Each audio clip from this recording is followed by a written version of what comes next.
অন্তর্বর্তীকালীন সরকারের প্রধান উপদেষ্টা ডক্টর মোহাম্মদ ইউনূস তার এক ইন্টারভিউতে তিনি তার সহজ সরল মনে দেশের পরিস্থিতি সার্বিক বিষয়বস্তু নিয়ে তিনি তার মন্তব্য তুলে ধরেন। অথবা বলে যে এগুলো কোনোটাই দরকার নেই, তাড়াতাড়ি নির্বাচন করবো। যদি বলে যে নির্বাচন দিয়ে দেন, আমরা নির্বাচনের জন্য প্রস্তুত। আর আমরা তো এই কাজের মানুষ না, আমরা বাইরের থেকে নিয়ে এসছি, তারাই পছন্দ করে এনেছে।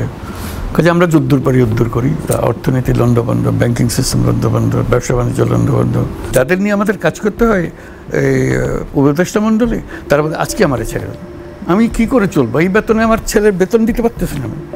আমরা যত তাড়াতাড়ি পারেন এই নির্বাচন দিয়ে দেন, আমরা যাই। আর আমাদের তো সাজানোর তো দরকার নেই, আমরা তো নির্বাচনে কন্টেস্ট করতে যাচ্ছি না যে সুন্দর দেখাতে হবে আমাদেরকে।